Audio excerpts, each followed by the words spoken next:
champ now. Yes, I didn't say. What are you looking so sad about, champ? I'm surprised. I mean, I'm really insulted. I mean, that's not right what you just said. What do you mean? What I just said? I mean, I'm getting drink of water. I'm late getting home, but you talk. I said something about the greatest heavyweight champ, man. I'm a hometown man, and you talking about Joe Louis, man. Joe Louis wouldn't be nothing for me. Joe, I tell you, Joe, do you think you would have stood a chance with me? Well, Clay, one time during my career, I went on a Bomber of the Month tour. I would have been a bum compared to you.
What's happening, my people?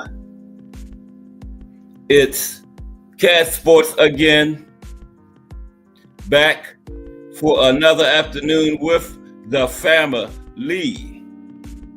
That's right. You know what time it is.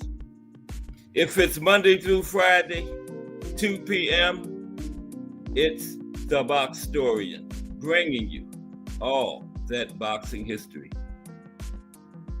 Boxing is the greatest sport of them all. That's why we love it. Can't get enough of it. Miss Cass, Mike Mazik, Mike Rim. Salute to everyone and welcome to another episode of Cass Sports, the Boxtorian. Today, the life and career of the Filipino Flash, Nonito Donaire. The Filipino Flash, Nonito Donaire, has the family today. It's Friday, back at the end of another big week of boxing history. Profile Day, Nonito Donaire. Now, I usually do most former fighters, but Nonito haven't fought in a while, so we're going to do him today. We got to jump right into it because it's a long one. But first, for the highlights of boxing history, it's the best weight climbers of all time. We're going to talk about some of the fighters that were the most successful at going up through weight classes. Okay, led by Manny Pacquiao. So let's jump into it. The best weight climbers.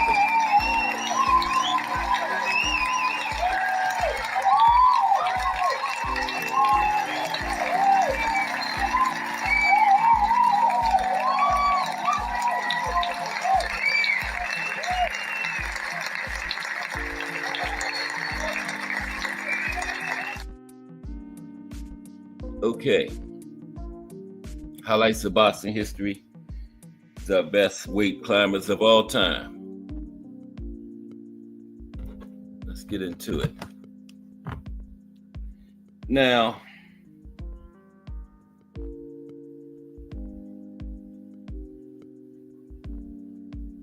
since turning pro at the age of 16, Manny Pacquiao went a long, long way. The sport saw him grow from a 106-pound strawweight into an 8-division world champion. Now, scaling weight like that has become an essential part of defining a boxer's legacy. But weight climbing, like boxing itself, is about whom you defeated, and not just the literal weight classes that you ascended, okay? Now, Pac-Man is the greatest weight climber of his time, okay?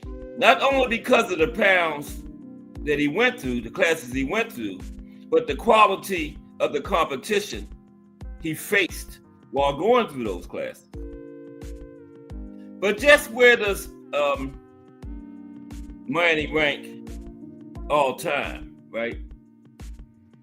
There's his astonishing collection of belts in 8 different weight classes outshine the weight climbing exploits of every legend of yesteryear.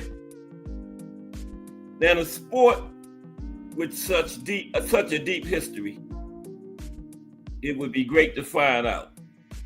So let's take a stab at it right now. Let's look at some of the great weight climbers in history, in the history of the sport.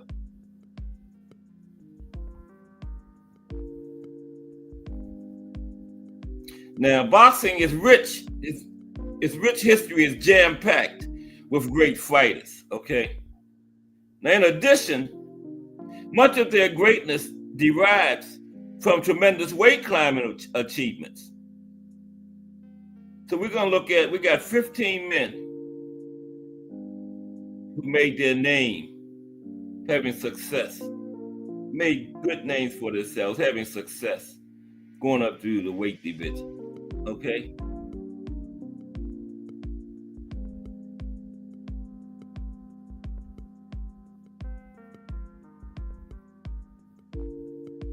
One moment. Okay, bear with me for a moment.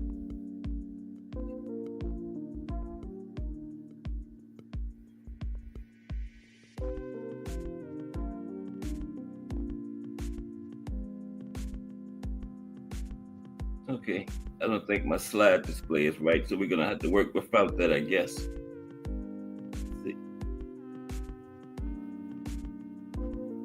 Let's see here.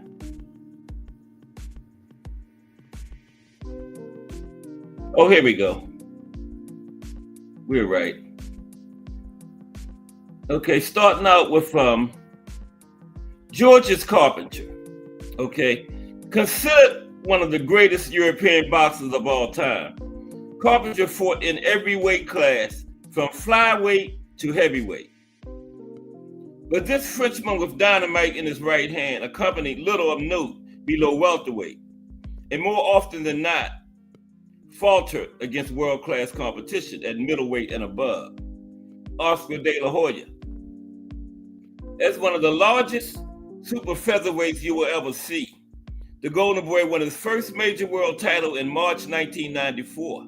10 years later, he defeated Felix Sturm for the WBO middleweight title, becoming the first fighter in boxing history to win world titles in 6 different weight divisions. Okay, Roberto Duran.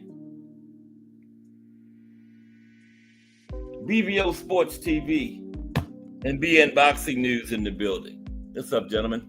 We're going to talk about Nonito Donaire in a few minutes. We're looking at some of the best weight climbers, some of the guys who had the most success going through these different weight classes. Just a little brief discussion on them. That's all. We ain't going to go past like 2:30. We're going to get into Nonito Donaire. But salute BN Boxing News and BVO Boxing TV. Sports Talk Network. Okay.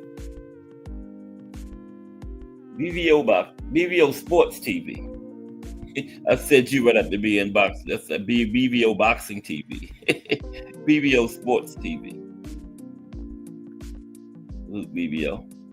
He was the founder of that Sports Talk Network. Okay. Let's continue. Yeah, Oscar. Oscar was the first one to win titles in 6 weight divisions. Manny did pass him, but Oscar was first. Okay. Thomas Hearns, the hitman, his length and ferocious power made him a stylistic nightmare in many different weight classes. In addition to winning the WBA welterweight title, he had a body frame and skill set that were capable of winning major world titles at junior middleweight, super middleweight, and even light heavyweight. And the Hitman was the first 5 division champion, okay? This is where the pictures started. Roy Jones Jr.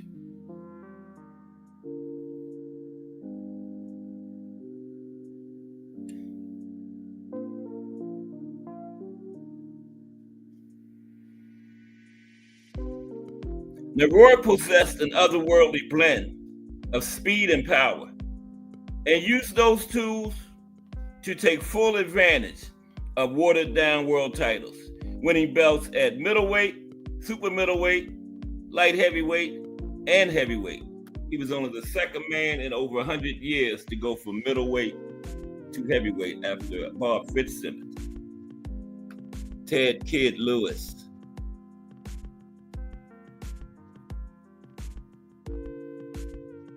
Lewis was one of the sport's most battle-tested combatants, partaking in more than 300 professional fights, okay? He is most remembered for his time as a welterweight, but he also fought from flyweight all the way up to light heavyweight. Now, that's a long range. Flyweight is what, 112, right? All the way up to light heavyweight, 175. Wow. Floyd Mayweather Jr. Floyd Mayweather Jr. makes the list of the great weight climbers. Now, during his era, boxing started and ended with Floyd. From super featherweight to junior middleweight, he showcased almost untouchable defensive acumen. With his flawless showing against Canelo Alvarez, he became the world's premier boxer, regardless of weight class. Okay? Sugar Ray Robinson. Sugar Ray. Sugar Ray took the art of pugilism to a whole new level.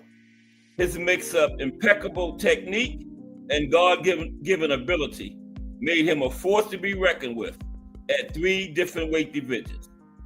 Now, he may have only won world titles at welterweight and middleweight, but he was also once the world's best light heavyweight, right? And in 1952, he challenged Joey Maxim for the world light heavyweight title, but he had to succumb to the heat. He quit on the stool in the 13th round, only time he was ever stopped. And the heat stopped. It was too hot. And before he went down, a referee went down to the heat. It was 113 degrees in the ring that afternoon. James Lights Out Tony. James Lights Out Tony. Okay? It is not easy making sense of Tony's career. At his best, he was pure science.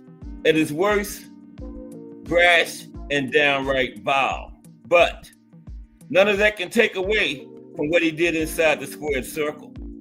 Regardless of weight issues, winning belts at middleweight, super middleweight, light heavyweight, and even heavyweight. right? Nothing to scoff at. Lights out. JT. Okay, Lynn Harvey. Now these are the main 10, the 10 best weight climbers. Those other ones were just like honorable mentions. These are the 10 best weight climbers here. Lynn Harvey. Now, Lynn Harvey weighed just 68 pounds when he made his pro debut in 1920 at the tender age of 12. Okay, you heard right. 12 years old when he made his pro debut, 68 pounds. By age 18, he had already worked his way up the professional ladder with 68 fights to face Harry Mason for the British welterweight title. And when his career was all said and done, he would fight in every single weight division of his day, right? He put together an incredible record of 61 wins, 4 losses, 6 draws, growing in and out of the flyweight, bantamweight, featherweight, lightweight, and welterweight divisions. All this before his 20th birthday, okay? He finally leveled off at middleweight, where he would find worldwide acclaim by defeating Hall of Famer Marcel Thill, the legendary Dave Sands, and the likes of Andy Newton, Joe Bloomfield, Alex Ireland, just a whole bunch of big name fighters from that day, right? And he first picked up the British middleweight title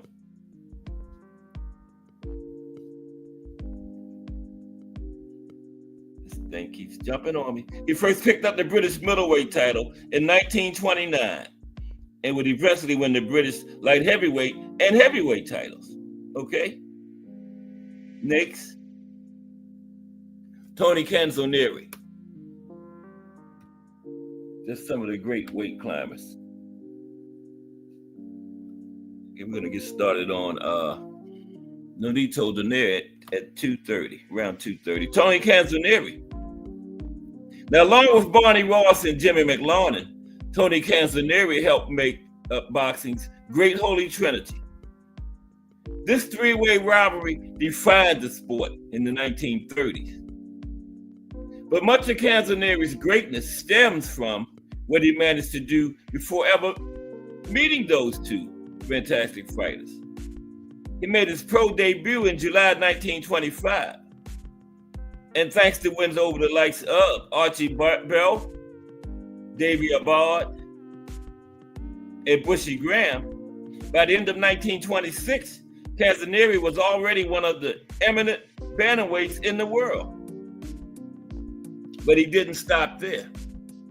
He would eventually move up to featherweight and defeat Vic Burroughs, Johnny Green, and Pete Sarmiento. Then he had a pit stop at junior lightweight, beat some big time junior lightweights, but lightweight and junior welterweight, he was there by the end of 1926. And he didn't stop there. He eventually moved up to featherweight. Thing keeps jumping. But Tony Canzonieri, let's move on to the next one. Desert Charles. Some of the great weight climbers. Desert Charles.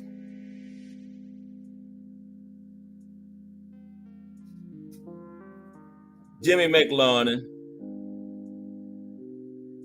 There's Ezra chasing Jersey Joe around the ring. Jimmy McLaurin.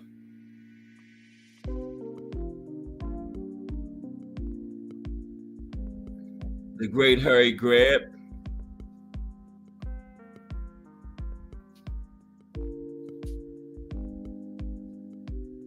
Manny Pacquiao, of course, the only 8th division world champion. Started out at 105, strawweight, went all the way to junior middleweight. Manny did. Still the only 8th division world champion. Amanda Serrano has 7 though. The Toy Bulldog, Mickey Walker.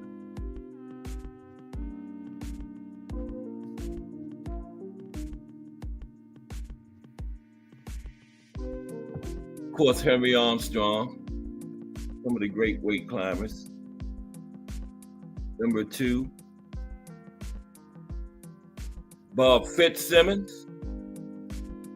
And number 1, the best fighter to never win a title,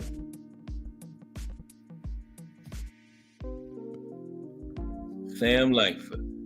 Okay, let's get started with Nonito Donaire.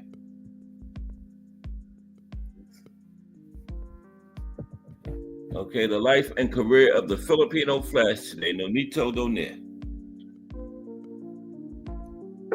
How's everybody? It's Friday. Got a good show coming up Monday on the Murderous Row Fighter, so make sure you don't miss that one. 2:00 Monday afternoon, start off another big week of boxing history.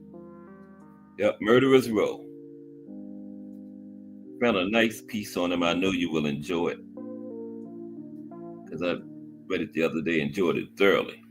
So I said the people in the chat will probably enjoy this. So yeah, we're going to do that Monday at 2. But today, Nonito Donaire, Filipino Flash. Okay, here we go.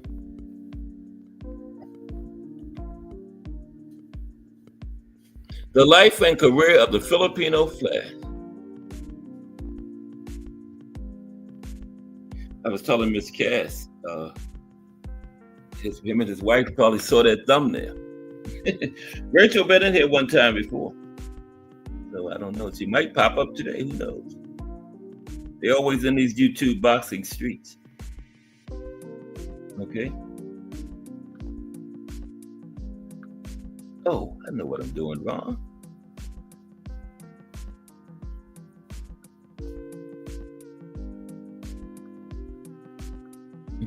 I know what I'm doing wrong, but I keep doing it.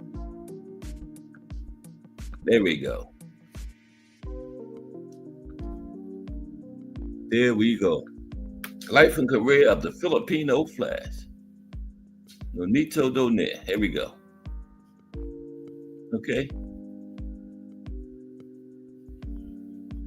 I think. There we go.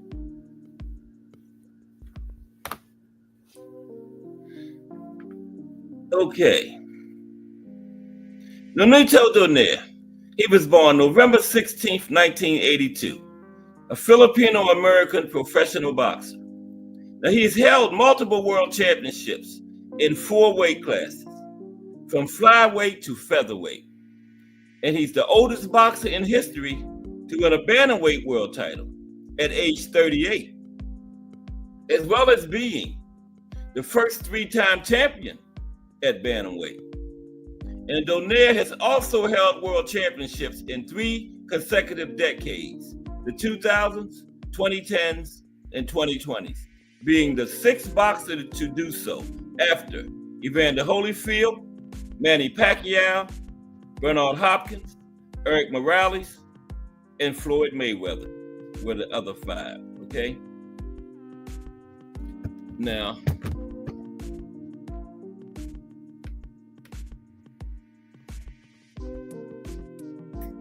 okay, Nonito is currently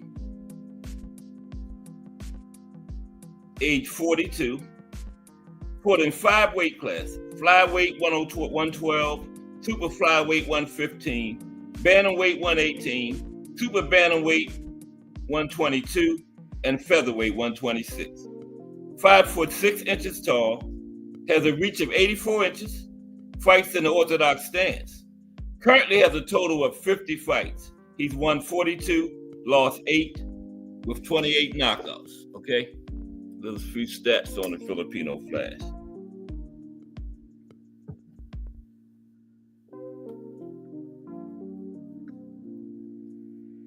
In total, Donaire has held 9 world titles from the main 4 boxing sanctioning bodies. He has also held the International Boxing Organization flyweight title, the World Boxing Association interim super flyweight title, and the Ring Magazine and Lineal super bantamweight titles. Now, Donaire is popularly known as the Filipino Flash and is a 2-time winner of the Ring's Knockout of the Year award in 2007 and 2011. Now, he reached a peak pound-for-pound ranking of 3rd by the Ring magazine in 2011 and was named Fighter of the Year in 2012 by the Boxing Writers Association of America, the BWAA. Okay, now let's look at Nonito's early life.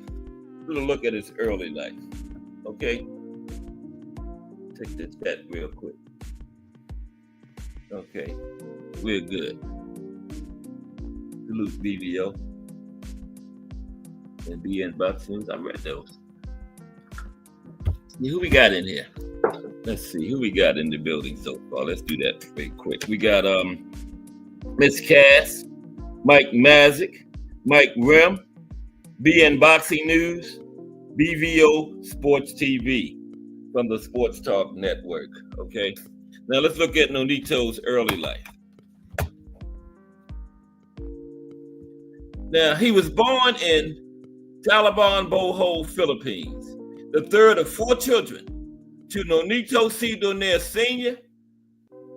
and Imelda M. Gonzalez. Okay, his older brother is former boxer Glenn Donaire, and his cousin is former boxer Richard Donaire. Now, until he was 6 years of age, Donaire lived in General Santos and attended the same school as future 8th Division World Champion Manny Pacquiao. Okay, attended the same school as Manny.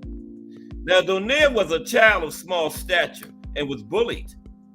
His father was an amateur boxer who competed in the United States in the early 1990s, okay? His paternal grandfather was born in Hawaii, and this gave Nonito American citizenship, right? In 1993, at the age of 11, Nonito joined his father in Van Nuys, California, and they later lived in San Leandro, California, and San Mateo County, California.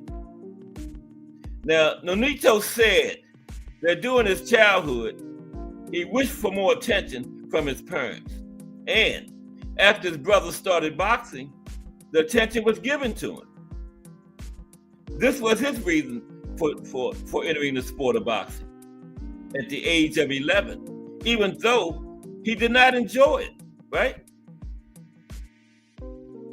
Now, his father supported this choice as he felt it would keep Donaire off the streets, okay?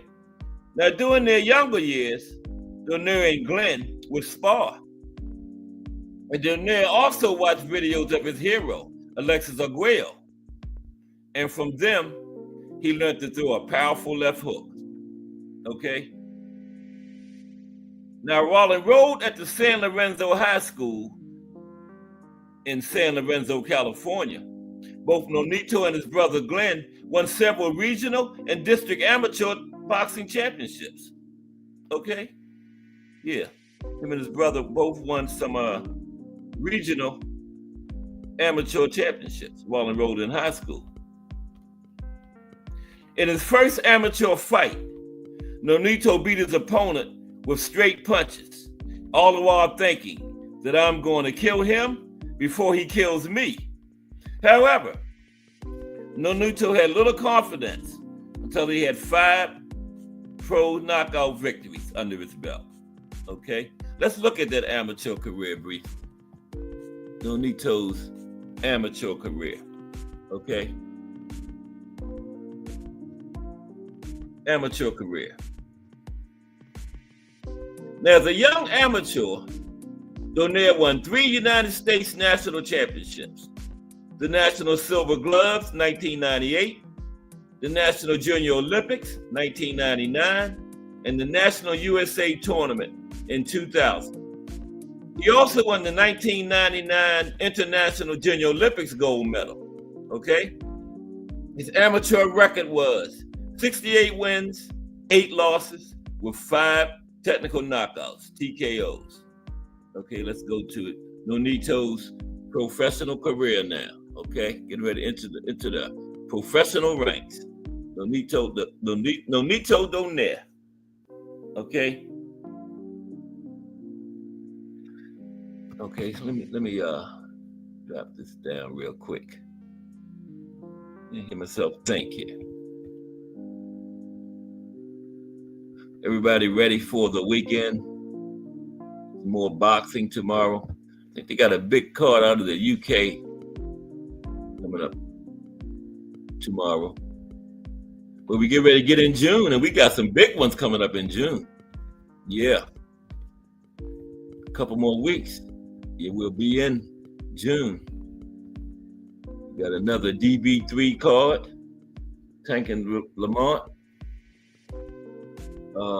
Securian Cepeda. When is that? I don't know exactly when that is. But it's coming up. Okay, professional career for Nonito Donaire. Crush the legend in the building. What's up, Crush the legend? All right. Coffee and the Donuts, 6 a.m. Monday through Friday. Friday podcast. Giving out the updates on the Sean Puffy Combs trial. And like I was telling y'all yesterday, Crush doing better than those lawyers that had those podcasts doing those updates. I figured out why Crush was. I was talking to my wife about that this morning. Why Crush is better than those lawyers, because Crush know the hip hop background better than those lawyers, especially Puffy's. That's why he is updating his trial better than them. He got the hip hop background, right, Crush? That's what it is. I figured that out this morning. Okay, but salute, Crush. Now, we just getting to the pro career of Nonito Donaire. Okay. In 2001, Donaire and his brother became pro boxers.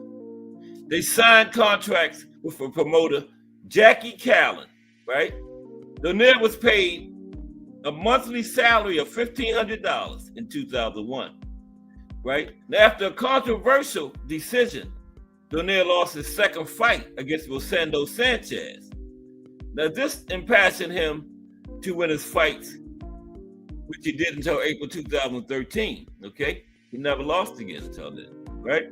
Now, after 4 pro fights, Donaire and his brother left their contracts with Callan and returned to Manila, and then to San Leandro, where there were fewer distractions, okay?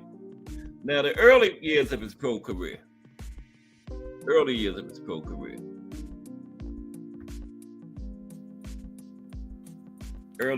Nonito's pro career. On September 9th, 2002, in Guam, Donaire won his first regional title, which was the vacant WBO Asia Pacific flyweight title. He knocked out Kaichan Sorovoropin in the second round.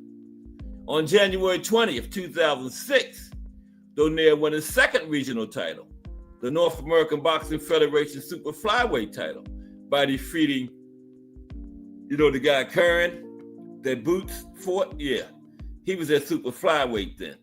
And y'all know it damn well. I ain't fooling with that last name. But he beat Curran by split decision. I didn't know Curran was down that low, Super Flyweight, right? He's at welterweight now. So that ain't that bad, because Super Flyweight is 130, so yeah. Yeah, but Curran was down there. Nonito beat Curran for the North American Boxing Federation title, okay? That was his second regional title in 2006. Split decision. And this fight was on Showbox, okay? Now, 2 judges scored the fight 97-92 for Nonito, while the third had it 95-94 for Curran. Then, on October 7th, 2006, Nonito defeated Oscar Andrade, a veteran fighter, by unanimous decision, right? With the scorecards reading 118-109, 116-112, and 116-112, all for Nonito, okay? Now, flyweight. This is probably the biggest name to date when he got the flyweight. This is Vic Darkenyan. This is the first fight. They had 2 fights. First fight was Vic Darkenyan, okay, at flyweight. July 7th, 2007. That's him and Vic Darkenyan right there. Of course, Nonito on the right. On July 7th, 2007, Nonito won the IBF and IBO flyweight titles with a 1-punch 5th-round knockout of the then undefeated Vic Darkenyan. Now, this win was awarded Ring Magazine's Knockout of the Year and Upset of the Year. Like I said, that was probably his biggest name to date, Vic Darkinyan. And Darkinyan came into that fight undefeated. And Nonito got him out of there with a one-punch knockout in the 5th round, okay? Knockout of the year. Then on July 31st, 2007, Nonito met Philippine President Gloria Macapagal Arroyo. Now, Donaire said the experience was an overwhelming feeling. It was indescribable. He said, the moment I walked up the stairs, and she was up there, and when I looked, it was a moment when I couldn't even look at her face. He said it was a great honor, right, getting to meet the president of the Philippines at that time, 2007. Then on December 1st, 2007, Nonito made the first defense of his IBF and IBO titles. The IBF was his first major title at flyweight, right? His first defense was against Luis Maldonado of Mexico, and Nonito won by technical knockout in the 8th round, right? And he said after that fight, I guess my validation was today, but I didn't feel my best. I felt sluggish. I didn't have my legs. I don't know what the problem was. I couldn't move well, so I tried to rely on my upper body movement, but he still won, okay? In late June of 2008, Nonito severed his association with his promoter, Gary Shaw, right? And he had not been offered the number of fights his contract demanded. And Shaw also failed to disclose revenue from fights as demanded by the Muhammad Ali Boxing Reform Act, right? So he was doing some kind of little shady stuff to Nonito. So Nonito ended up leaving. And days after leaving Gary Shaw, Nonito signed a contract with Top Rank Boxing. That's when he went with the Bob Father. I believe that was 2007. Let me make sure it's right. 2008. Rachel and Nonito might be listening. Let me make sure. Yeah, 2008 was when he signed with the Bob Father. Top Rank. Okay, he left Gary Shaw. And his first, Methalane. Donaire versus Methalane. I believe that was his first fight with Top Rank. Yeah, that's him and Darkinyan. Come on, thing, move. I thought it was getting ready to go out on me. That's him and Methalane right there. Nonito on the left, Methalane on the right. I'm probably not saying Methalane's name right, but Methane, Methalane. Okay. Okay, Morutu Methalane. Okay, here's his last name. I know here's his name. You know, I always let y'all pronounce it, but I know I'm butchering it. Give me a moment. Mthalaane.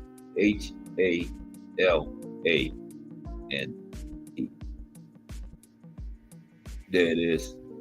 Okay, that's who this fight is against. Okay, now, and that's him on the right.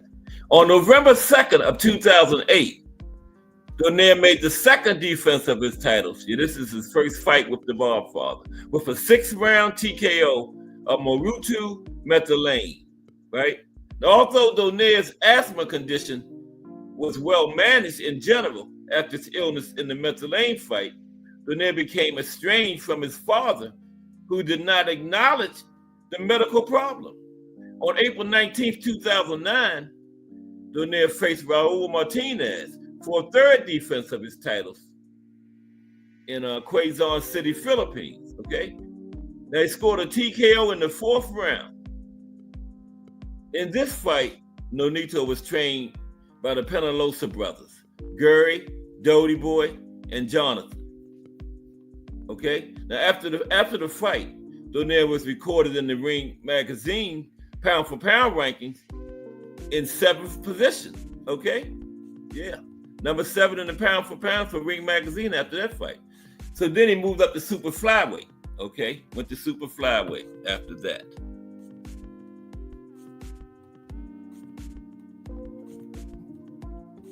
Super flyweight. Let me take a drink. Anybody come in? No. This is the life and career of the Filipino Flash, Nonito Donaire. Super flyweight now. Okay, he had the IBF and the IBO at flyweight. Now he moves up. And he's had 2 fights with the Godfather. Okay? So far, he's still with top rank. Now, the International Boxing Federation ordered a rematch between Donaire and the previous challenger, Morutu Methalane, to take place by August 1st, 2009.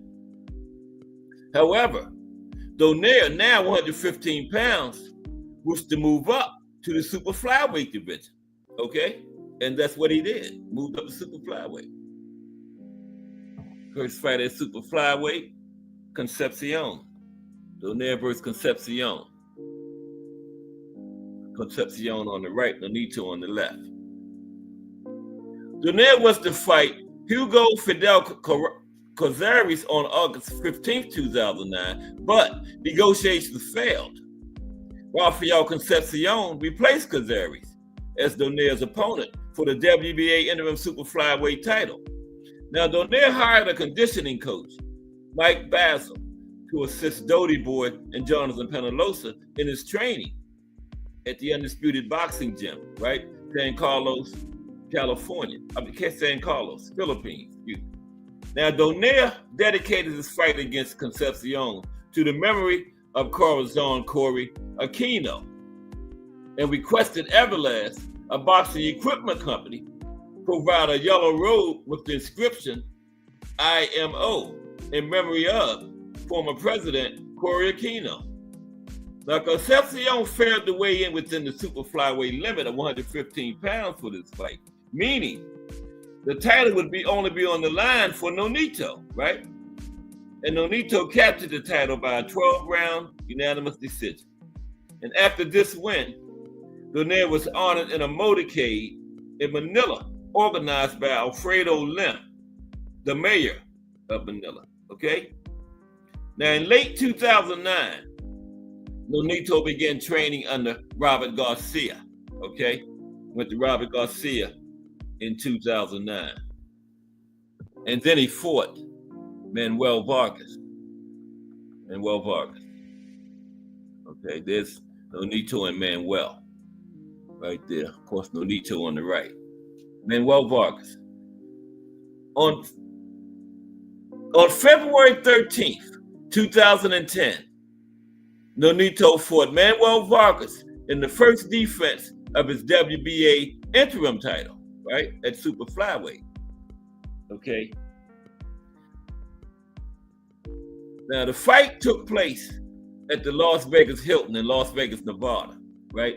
Now, Vargas was a late replacement for Gerson Guerrero. You know, Guerrero had to move up 3 weight divisions in order to participate. Now, the fight headlined the card titled Pinoy Power 3. Now, Donaire won the fight with a 3rd-round knockout, right? And after the fight, Nonito planned to move up to the bantamweight division and expressed his wish to fight Vic Darkinyan and Fernando Montiel. But neither fight took place. See, this would have been Vic Darkinyan too. He did fight him again later on, but at this time when he requested it, it didn't take place, okay?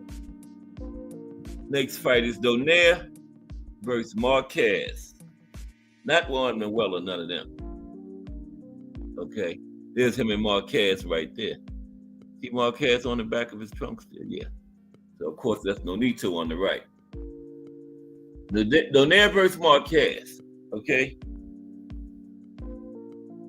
Gotta keep an eye on the chat. I don't want to miss nobody. There's only a few come in here. I definitely don't want to miss them few. You know what I mean? Yeah. Okay.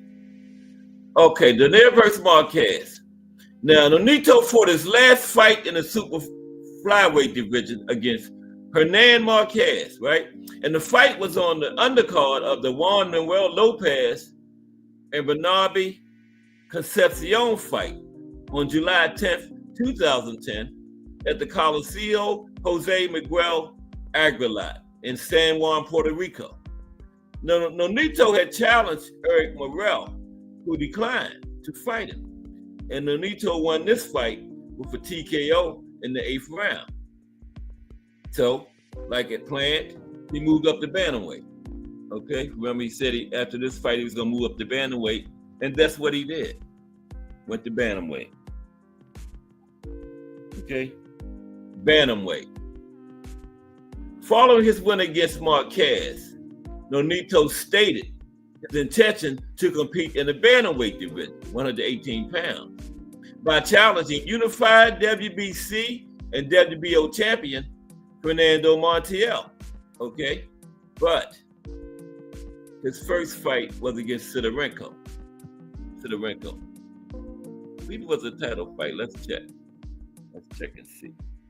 Donaire versus Sidorenko. He's now at bantamweight. Former champion. Nonito challenged the former WBA bantamweight champion, Volodymyr Sidorenko, for the vacant WBC Continental Americas bantamweight title. Okay, still a minor title, Continental Americas title. And Sidorenko was the former WBA bantamweight champion. Now, Donaire knocked Sidorenko down 3 times and became the first man to defeat him, right? Sidorenko came in with okay? But Nonito took it. Now, the win against Sidorenko gave Nonito the chance to face Montiel. That's who when he came to bantamweight, that's who he wanted to face. And his next fight was Montiel. Wait a minute now. Yeah, that's him and Sidorenko right there. That's him and Montiel right here. Yeah. Nonito on the left. Montiel on the right, okay? Yeah, that was, when he first came to bantamweight, that was the man he came up there to challenge, but he had to fight Sidorenko first. Had to beat Sidorenko to get this shot, and he did it. So here we go. Nonito versus Montiel. This is the second fight at bantamweight, okay?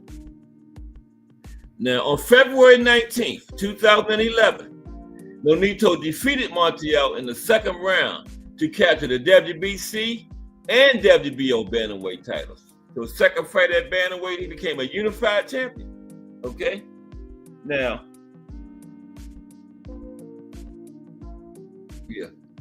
became a unified champion. Now, Nonito took a right to the head for Montiel, then immediately countered with a left to the head that knocked his opponent down.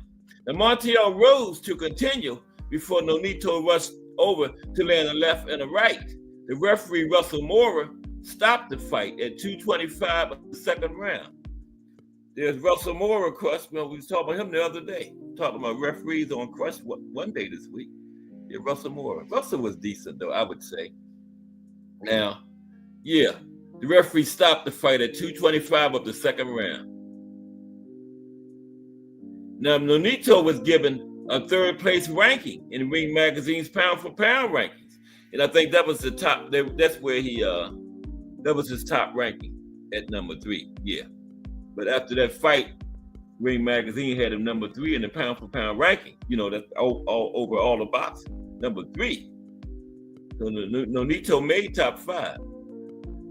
The only ones ahead of him on the list was Juan Manuel Marquez and Sergio Martinez. So them big names at that time. The only ones ahead of Nonito in the pound for pound throughout boxing was Juan Manuel Marquez and Sergio Martinez. 2 huge names from that era, man. So number 3. On February 28, 2011, resolutions moved by Pia Cayetano and Manuel Lapid were passed by the Senate of the Philippines that Donaire be congratulated and commended for being an outstanding Filipino boxer and for bringing honor and pride to the country, okay? That was a big honor. The Senate of the Philippines recommended that Donaire be congratulated and commended for being an outstanding Filipino boxer and bringing honor and pride to the country. The Filipino Flash, the great Nonito Donaire. So he was getting the honors outside of boxing too for his greatness. Okay? So now, Donaire versus Narvaez. Okay? Narvaez. I think it's Narvaez, right? But anyway, there they go. Him and Narvaez. Yes, Nonito on the left, right? Okay, here we go. Donaire versus Narvaez. Now, on October 22nd, 2011, Nonito made his New York debut, beating the previously undefeated two-division world champion Omar Narvaez by unanimous decision at Madison Square Garden in New York. Nonito took a couple people's O's too. That's like the third one, ain't it? So far, I think it's 2 or 3.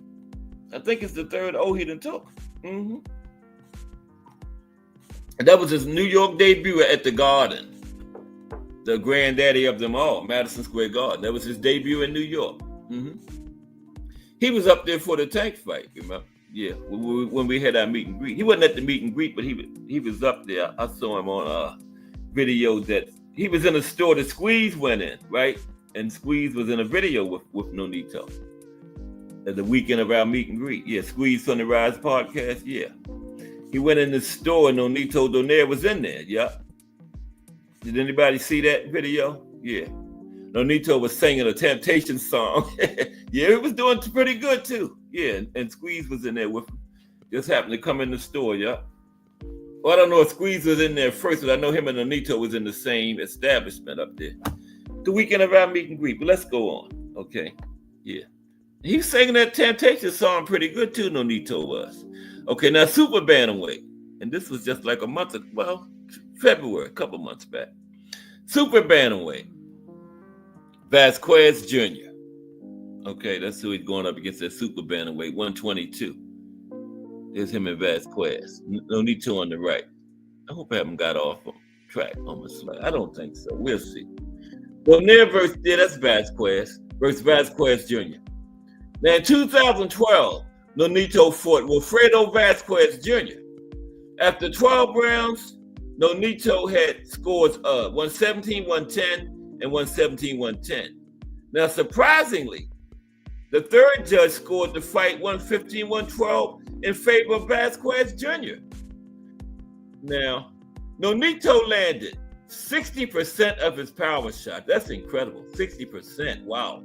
And outlanded Vasquez Jr. in rounds 1-5 and 7-12, and was awarded the WBO Super Bantamweight title. How did Vasquez get the one-on-one card? Nonito had 60% of his power shots and outlanded him 1-5 and 7-12. So that means that Vasquez only won like one round, right? One judge gave him the fight. But I'm glad the other two got it right. That would have been a big time robbery. It says he won rounds 1-5 and 7-12. I mean, outlanded him. So Vasquez outlanded Nonito only in one round. But one judge gave him the fight. Go figure. But fortunately, the other two got it right. Okay. And he was awarded the WBO Super Bantamweight title, 122. Now, in the 9th round, Vasquez Jr. was knocked down for the first time in his professional career. Nonito even got a two-point round on top of all of the other stuff. And one judge still gave Vasquez Jr. the fight. Wow, that's crazy. Even outlanded him in 11 of the 12 rounds, had a knockdown, and still only got a split decision. Yeah, I'm right. Donaire versus Matabula. Yeah, that's them. I know Matabula is the African fight, I believe. And that's definitely him there on the right. Yeah. Next is Donaire versus Matabula. Did he fight? No, that was Methylene. Okay. On July 7th, 2012, Nonito fought in a unification fight against IBF Super Bantamweight champion Jeffrey Matabula. Nonito's progress of 28-1 with 18 knockouts was matched with Matabula's of 26-3 with 2 draws and 14 knockouts. I'll be glad when I get through this because I'm tired of saying that name wrong. Now, it was possible that the two boxers' Super Bantamweight world titles would be unified if it wasn't a draw. Now, the fight was televised live on HBO Boxing After Dark from the Home Depot Center in Carson, California. Nonito defeated Matabele by unanimous decision, knocking him down in round 4 and breaking his jaw in 2 places. Wow. So now he's 3-belt unified at 122 super bantamweight, right? Yeah, he had 2 going in. Matabele had 1. I think Nonito had the WBO and WBA. And Matabele had the IBF or something, right? Okay. So yeah. Now he's 3-belt unified. Donaire versus Nishiyaka. There's him and Nishiyaka. Okay, Nishiyaka on the right, Nonito on the left. On October 13th, 2012, in Carson, California, Nonito fought Toshiaki Nishiyaka, who had been ranked first in his division by Ring Magazine. Okay? #1 ranked contender. Now, Nonito officially relinquished the IBF Super Bantamweight title hours before the fight by declining to participate in the IBF mandated weight check. Yeah, they had that 10-pound thing. So he relinquished the IBF belt, okay? When by the 9th round, Nishiyaka had been knocked down twice, his cornerman asked the referee to end the fight, handing Nonito a TKO victory to retain his WBO title and capture the vacant Ring Magazine Super Bantamweight title. I thought he had 3 of them, but no, he had the WBO and the IBF, and he relinquished the IBF before the fight. Now, the purse from his fight and his contract with HBO earned Nonito $800,000, okay? For that one. Donaire versus Arce. Okay, there they are. Him and Arce. Nonito on the left. On December 15th, 2012, in Houston, Texas, Nonito retained his titles against Jorge Arce with a 3rd-round knockout. Now, Nonito had already knocked down Arce in the 2nd and 3rd rounds before the knockout, right? He knocked him down twice, and then in the 3rd round, he got him up out of there. Donaire versus Rigondeaux. This is a big one here. I remember that one, Rigondeaux. Yeah, Nonito and Rigondeaux. There they are.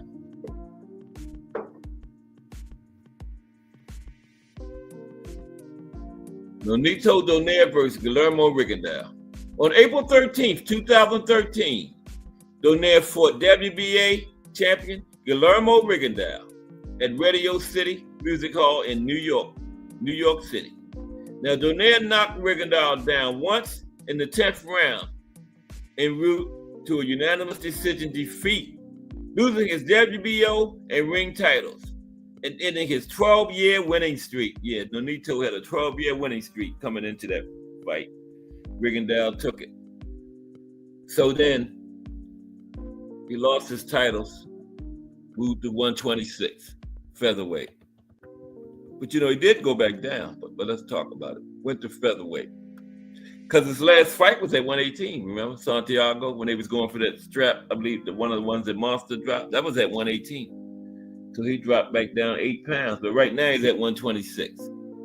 And this is where him and Darkinyan had their rematch at 126, because the original fight was in a lower class. But Donaire versus Darkinyan 2, okay?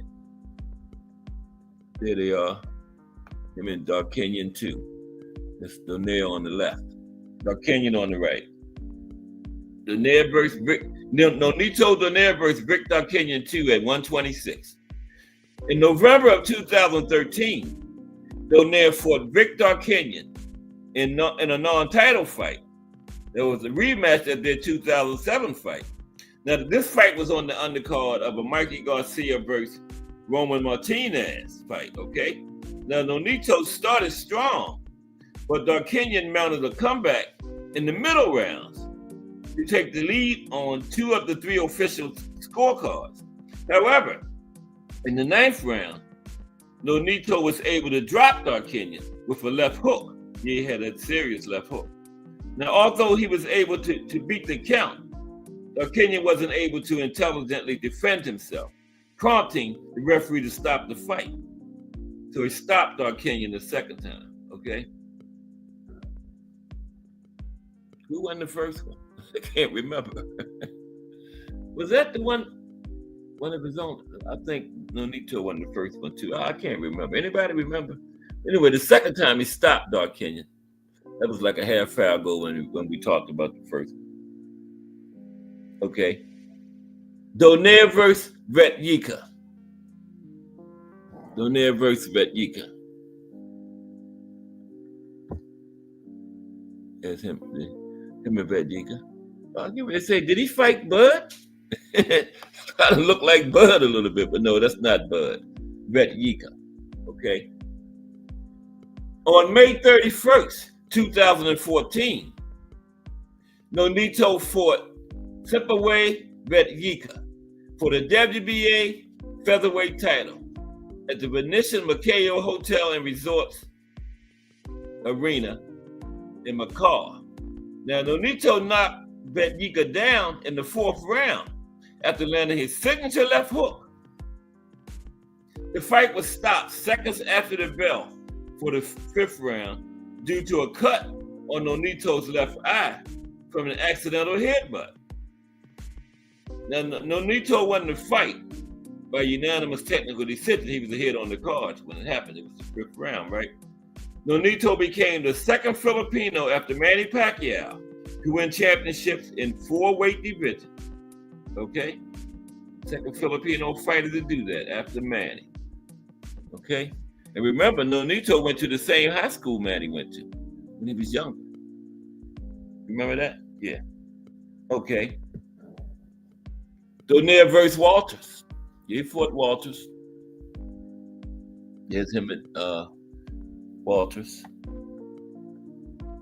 Yep.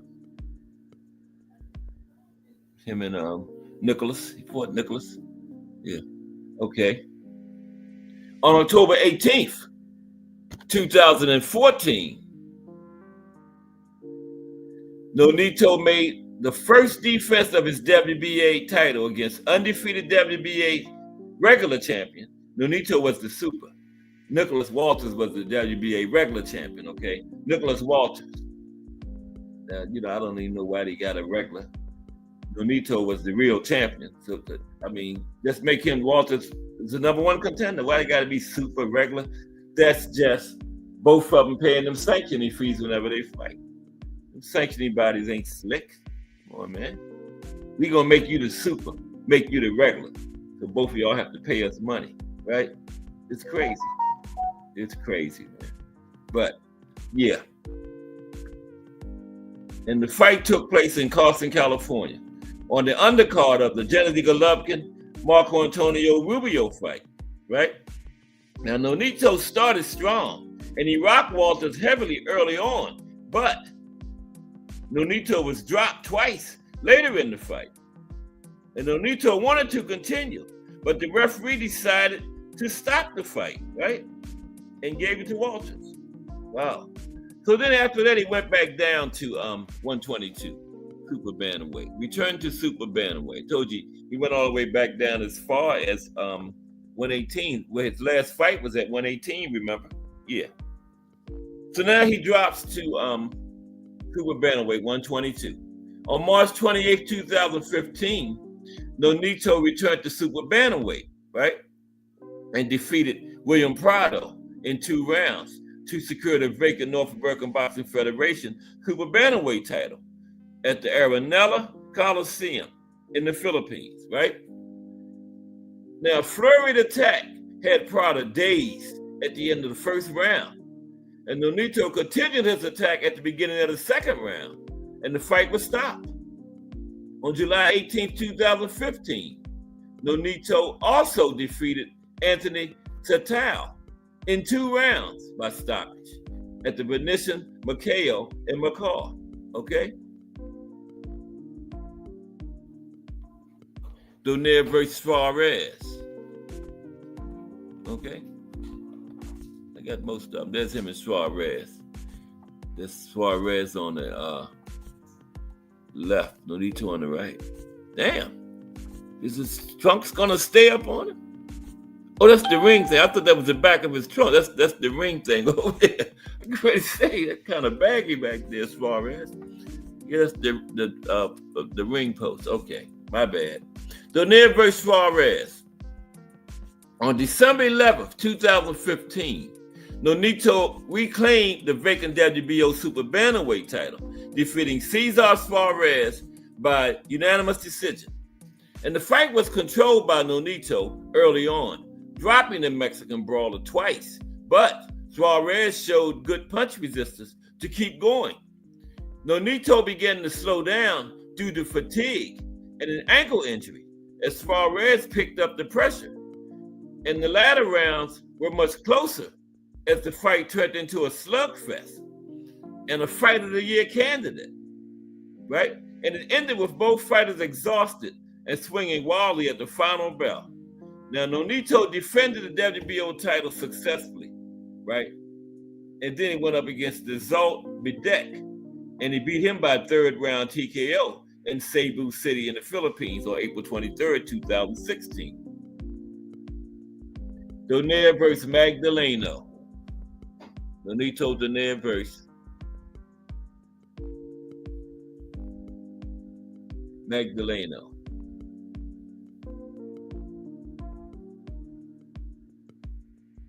Jesse Magdaleno. I should have knew that. Yeah, Jesse. Jesse was still young back then, right? Now, Donaire lost to Jesse Magdaleno by a controversial decision, okay? The fight was the co-main event to Manny Pacquiao versus Jesse Vargas. It was a pay-per-view fight on November 5th, 2016. Okay, we're getting up into the teens now. Now, this marked the first time Nonito and Pacquiao, the two biggest boxing stars to come out of the Philippines, had ever fought on the same card. That's unbelievable, all those years. It took until 2016 before Nonito and Manny fought on the same card. I just thought they had before then, but no, 2016. Unbelievable. Two of the biggest stars to come out of the Philippines, too. Yeah, wow. So then he went back up. Remember, he went to featherweight and he went back down to super bantamweight 122. Now he comes back up to featherweight. Had a couple fights at 122. Now he returned to featherweight, okay? For Nonito. Returned to featherweight.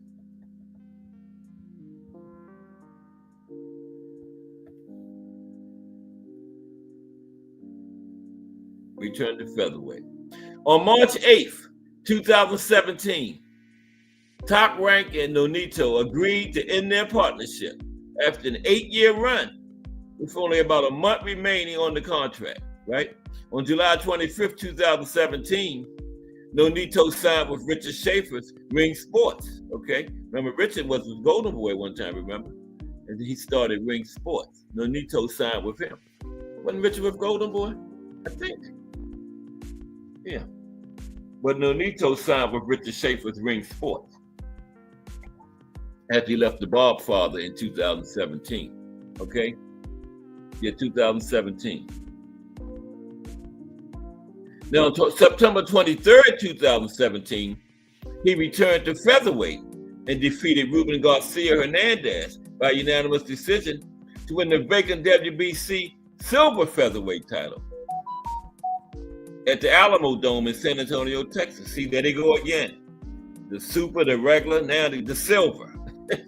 It's crazy, ain't it? That's why it's like 20 champions in each weight class. But that fight was at the Alamo Dome. Nonito won it, right? To pick up that WBC silver featherweight title. Now he's going up against Carl Frampton. Nonito Donaire versus Carl Frampton. In December 2017, Nonito came up as a potential opponent for Carl Frampton after the announcement from promoter Frank Warren, okay? Now, negotiations began on December 19th, 2017, between Donaire's promoter, Ringstar Sports, and Frank Warren. On December 21st, 2017, the fight was officially announced for April 21st, 2018, at the SSE Arena in Belfast, Northern Ireland. Okay? It was announced by Frank Warren by the Box Nation Facebook page. Okay? Now him and Frampton. Yeah, that's him and Frampton right there. I didn't even know I put that up there. Wow. Magic. Just went up there on its own. Okay, I didn't hit the button. Wow. Okay. So him and Carl Frampton. In a close fight, Frampton beat Nonito by a controversial unanimous decision. But Nonito should have known. A close fight over there in Northern Ireland, he is not getting a decision over Carl Frampton. You know how those people over there in that part of the world do, man. They be leaving at home cooked, okay? But it was controversial. All three judges scored the fight, 117, 111 for Frampton. But Frampton spent most of the fight on the back foot. In the second half of the fight, Nonito had more success, hurting Frampton on a number of occasions, landing a hard left hook in round 11, okay?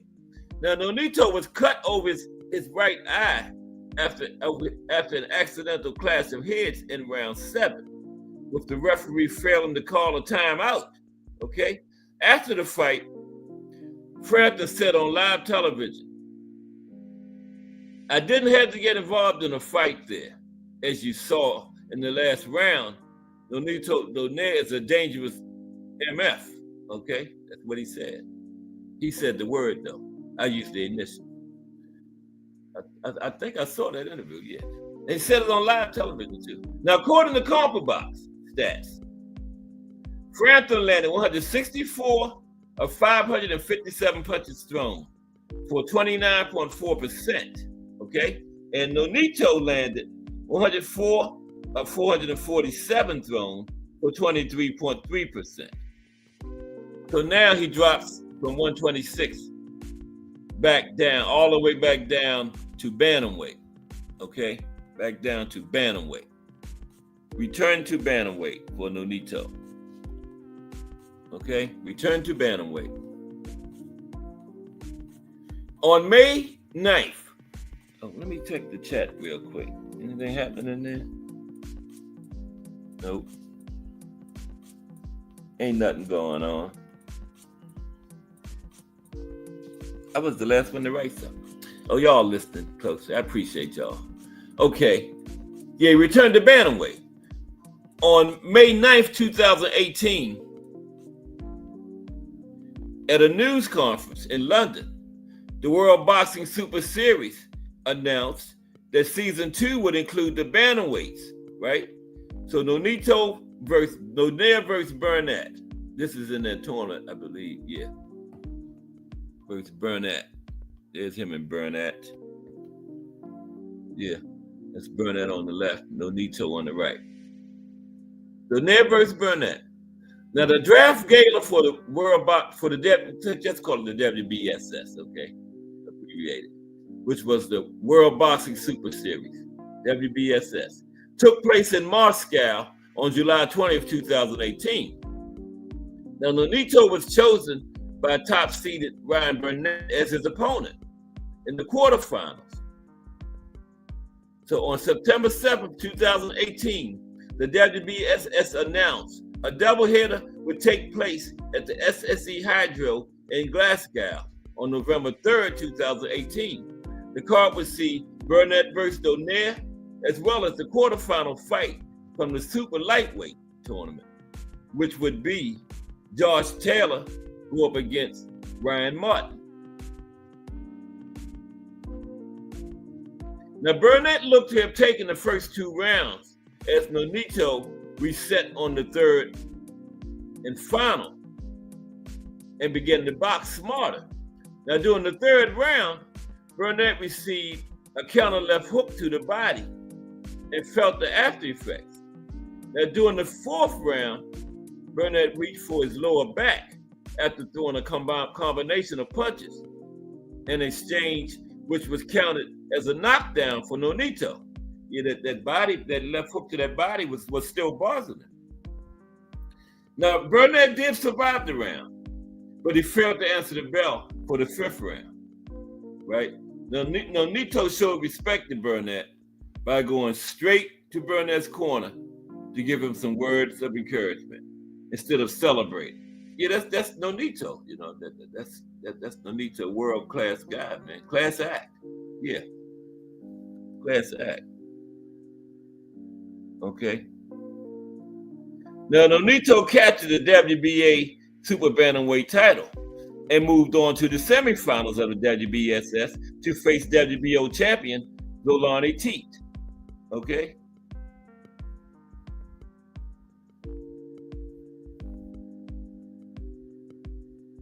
But we jumped to Donaire versus Young instead of Zolani Teat. We're going to get to that, though, I think. We're going to come back to that. We're going to circle back around. This is Young here. This is Stephon Young. Nonito Donaire versus Stephon Young, okay? So on April 27th, 2019, Nonito Donaire faced number 5 ranked WBA contender Stephon Young, a last-minute replacement for Teat. Okay, that's what happened. Teat, who had to withdraw from the fight due to a shoulder injury. So I wonder what happens to his title. Is that up between Nonito and Stephon Young? Now this fight was at the Cajun Drome in Lafayette, Louisiana.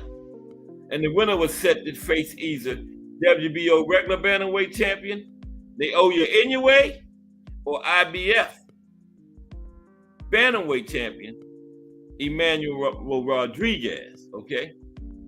Now Nonito made use of his jab to outbox Young in the succeeding rounds and put a final stamp in the 6th round with a counter left hook that landed flush on Young's jaw, immediately knocking him out. Yeah, he put Young to sleep. Yes, he did. Put him to sleep. Yeah, we're winding down now. Yeah, Young went to sleep for that one. Define Arnie 1 is in the building. What's up, Define Arnie 1? It's the life and career of the Filipino Flash, the great Nonito Donaire today.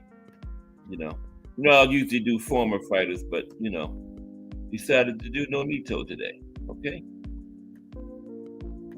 All right, let's go. And Nonito definitely, not Hall of Fame yet, but definitely had a Hall of Fame caliber career. Definitely a first ballot Hall of Famer, man. If Nonito don't get it on the first ballot, what do we even have a Hall of Fame for? Come on, man. Yeah. He's definitely first ballot caliber Hall of Famer. But anyway, salute Define Arnie 1. So he won his fight and Inoue won his fight. So they're meeting up for the final. I believe it was the final of that tournament. But anyway, Donaire versus Inoue won. Donaire versus Inoue won. This was the broken eye socket fight that Inoue got. Yeah. Remember the second time Inoue had his hair all dyed up. Remember, this is definitely the first one. I remember both of those. Yeah. That first one was a doozy, man. Donaire versus Inoue won. Okay. On November 8th, 2019, Nonito faced Naoya Inoue for the this is the final, for the World Boxing Super Series final. Why it's got to be in Japan? Huh? Why couldn't it be in a neutral place? In Japan. Now, Nonito lost the title and the fight by unanimous decision.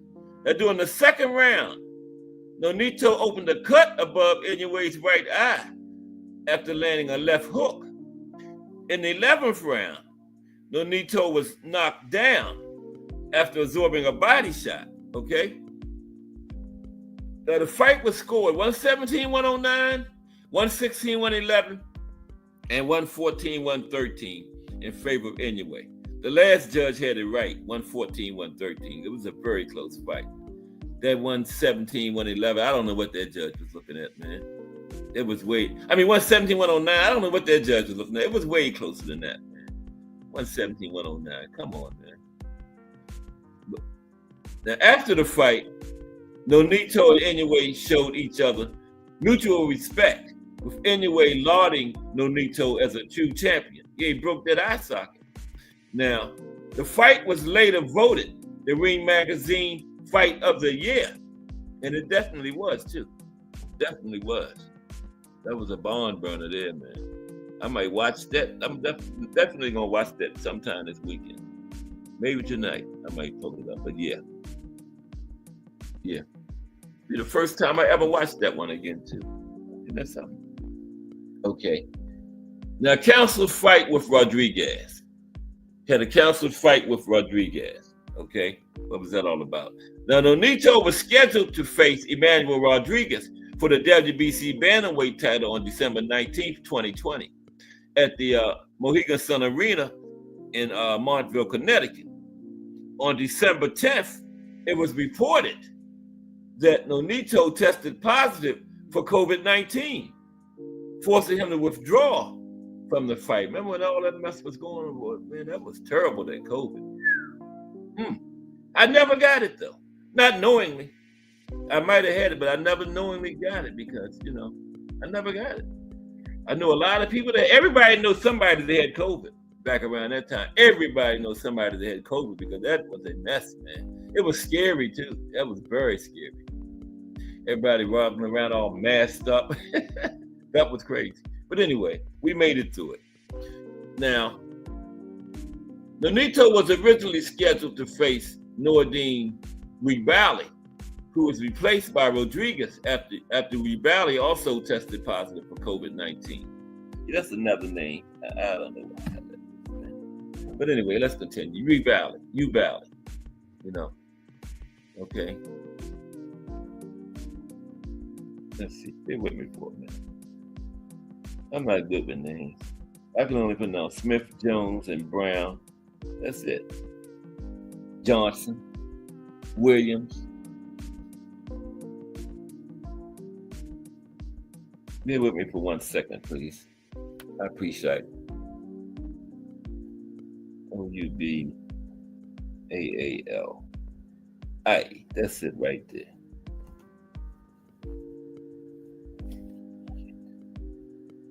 Come on, yes. Why did you stop? Why did you just keep on going? Always doing something. There we go. That's the name. We Valley. It didn't even go in. Oh, there it is. Okay, yeah. Okay, him. Now, yeah, he was supposed to fight him, but then he was replaced by Rodriguez. And Ribali also tested positive for COVID-19. Now, Raymond Gabarlo, who was also scheduled to fight on the same day against Jose Velasquez of Chile, substituted for Nonito and fought Rodriguez for the WBC interim title. So then later on, they matched up the two guys that tested positive for COVID since they both had to back out. Donaire versus Ribali. Okay? They matched up. Okay, and there they are.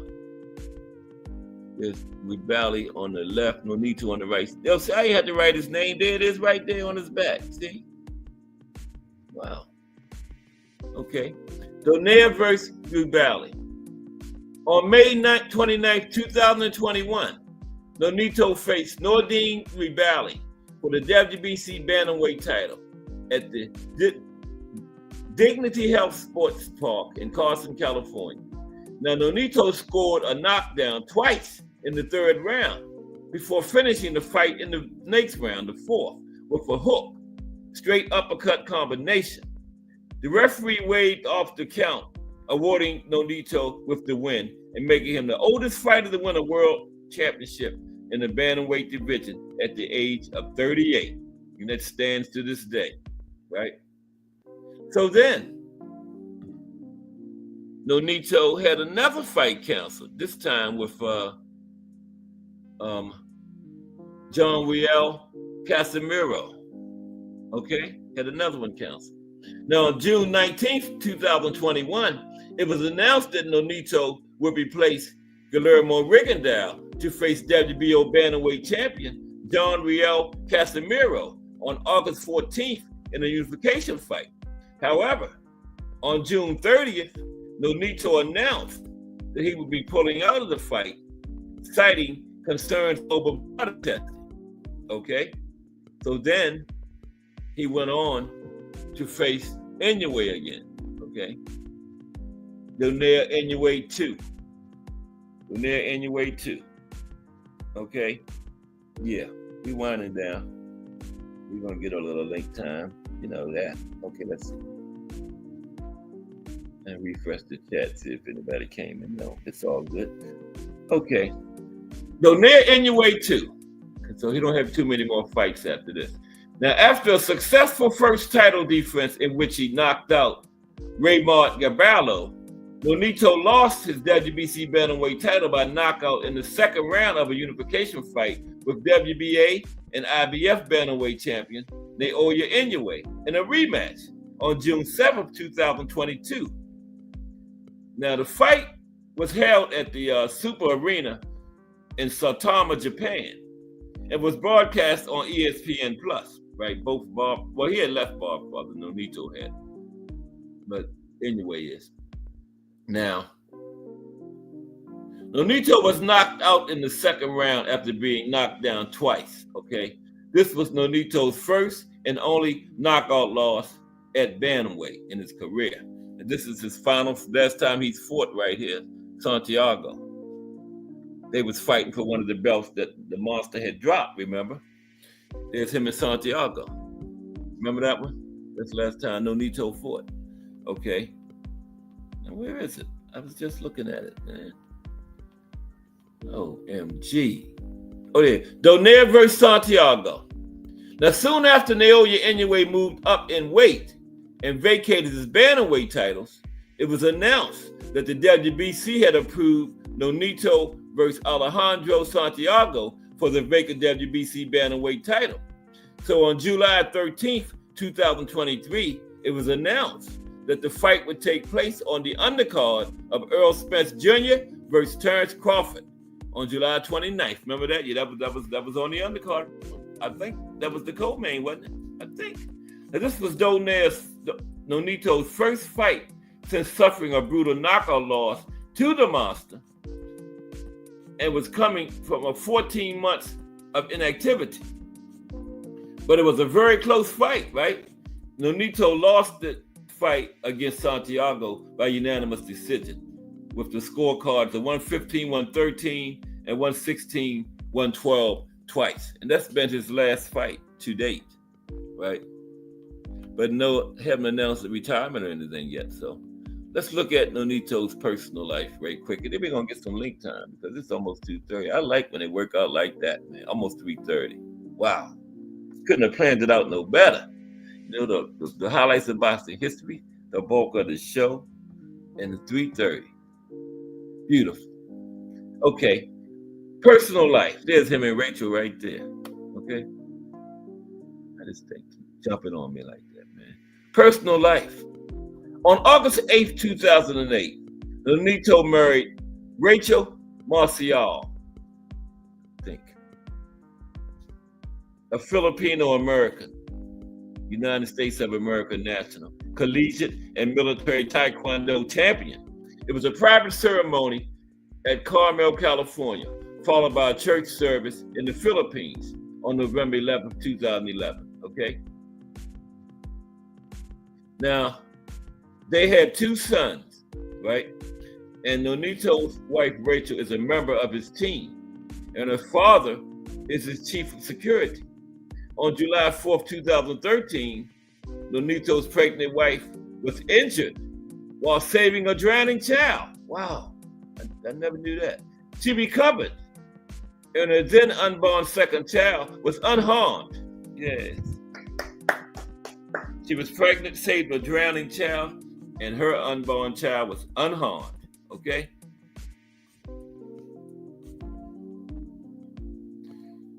Until 2023, Nonito only held United States citizenship, limiting his ability to legally stay in the Philippines, right? Because on August 14th, 2023, Nonito reacquired his Filipino citizenship. And there you have it. The life and career of the Filipino Flash, the great, legendary Nonito Donaire. Okay, hope y'all enjoyed that. Let's finish off the day with the link. The LINK, the link. Yeah, how's everybody today though? We got Ray Patterson. What's up, RP? Straight out of the great state of New Jersey. Yeah, we just finished. Oh shoot! I almost knocked my lamp over. Can't break no more miscast lamps, man. I'm gonna get put out of here. Be in one of y'all basements. You know, I just need a little cot in the corner. If I'd have broke that lamp. Knocking on somebody's door. Okay. I broke one in the back already. Y'all remember that when I broke that lamp back there? I caught this one. That athletic ability. Caught it. Okay, I'm gonna put the link in. Anybody want to talk? Al Booger? I ain't see Al. Oh, there's Al Booger. Right. What's up, Al Booger? How are you? My brother? Yeah. I almost broke another lamp, Al Booger. You got a basement? I'd have broke that lamp. I would have had to find somewhere to stay. Okay, let me put the link in. I had to go all the way to Puerto Rico to define Arnie's basement. Okay, let me put the link in. All right. Hope y'all enjoyed that Nonito Donaire profile, man. Yeah, it was a good one. It was a good one. Yeah. Donaire's are great people. That summed it up right there. When at the end, when Rachel was pregnant and jumped in there and saved a child from drowning, she was pregnant, and fortunately, her unborn child was unharmed. Okay, but she didn't think about that. She jumped in there after that child, right? Mm-hmm. And saved the child. Yeah, no hesitation. It's beautiful, man. Yeah. Mm-hmm. Yeah. Anybody seen Thomas Hill today? He might be listening. Him and Aunt, they might be listening. Okay, let me get this link in there. Yeah, I didn't see Al Booker come in, but salute Al Booker. How are you today, bro? Good to see you. Always a pleasure, my brother. And RP in the building, straight out of New Jersey, the great state of New Jersey. What is New Jersey? The Garden State, right, RP? Yeah, I think that's New Jersey. One of them is the Garden State. I think it's New Jersey.